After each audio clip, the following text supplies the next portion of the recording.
اللہ کا فرمان ہے، اللہ تک پہنچنے کے لیے وسیلہ ڈھونڈو۔ باقی اللہ کی ذات پر کوئی واجب سمجھ کر دعا کرنا وہ منع ہے۔ ان لوگوں نے بڑا دھوکہ دیا، کہا یہ دیکھو یہ ہمارے ائمہ احناف تو مکروہ سمجھتے ہیں وسیلے کے بغیر دعا نہیں کرنی چاہیے، ایسا ہمارا عقیدہ نہیں ہے۔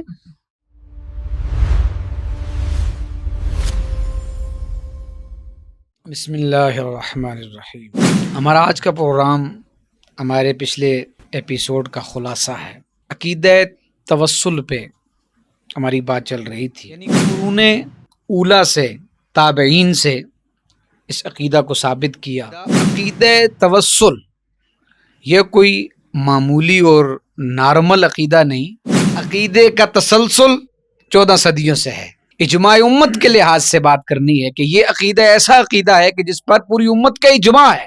بلکہ شروع میں تو ساری امت اسی طرح آئی نا، یہ چھوٹے موٹے لوگ اٹھتے رہتے ہیں، ان کی کوئی اہمیت فرقہ ہوتا ہے، فرقہ اصل وہ ہے۔ الحاد کا اتنا شدید دور تھا، بال نے کہا نا وہ ہند میں سرمایہ ملت کا نگہبان، اللہ نے بر وقت کیا جس کو خبر تھا۔ ہر دور میں، ہر صدی میں، پوری امت میں رائج رہا وہی اصل دین ہے کہ وسیلے سے دعا کریں تو سب کے وسیلے سے دعا کرنا بالکل جائز ہے۔ یہ صرف جائز نہیں ہے بلکہ مستحب ہے۔ اگر ان کے نزدیک یہ جائز ہوتا ہی نہ تو وہ نقل کیوں کرتے؟ فقہ کی کتابوں میں نقل کر کے انہوں نے یہ طریقہ سکھایا کہ انبیاء کے ساتھ اور اولیاء کے ساتھ توسل کر کے دعا کرنا یہ سنت ہے۔ کہ خود نے نبی پاک صلی اللہ علیہ وسلم نے دعا مانگی تھی حضرت فاطمہ بنت اسد رضی اللہ تعالیٰ عنہ کے لیے۔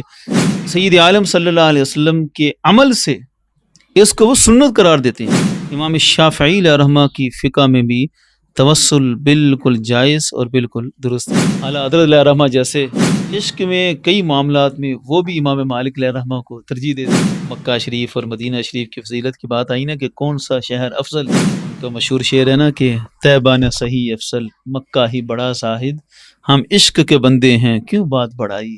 کہ سید عالم صلی اللہ علیہ وسلم کے ساتھ توسل اختیار کرنا، ان کا وسیلہ پیش کرنا، فرمایا یہ وہ عمل ہے جس سے سارے گناہوں کے بوجھ اور ساری خطاؤں کے بوجھ ہی اتر جاتے ہیں۔ اللہ کا فرمان ہے، اللہ تک پہنچنے کے لیے وسیلہ ڈھونڈو۔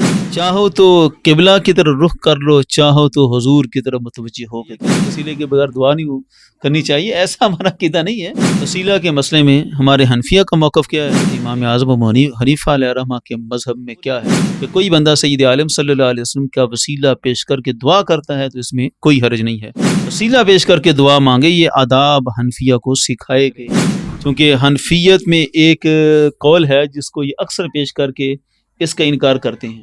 ان لوگوں نے بڑا دھوکہ دیا، کہا یہ دیکھو ہمارے ائمہ احناف تو مکروہ سمجھتے تھے بحق الانبیاء کے لفظ سے دعا کرنا، سمجھیں کہ کہنا کہ اللہ پر کوئی حق تھا، اس حق کے وسیلے سے دعا کرنا وہ منع تھا۔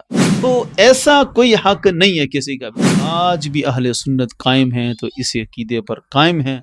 اس لیے آج ہم نے عقیدہ توسل پر ہم نے بات کی۔ اس متعلق ہمارے ناظرین کے ذہن میں، یعنی آپ کے ذہن میں اگر کوئی سوال ہو تو آپ ضرور سوال کیجئے، انشاءاللہ اس کا تسلی بخش آپ کو جواب دیا جائے گا۔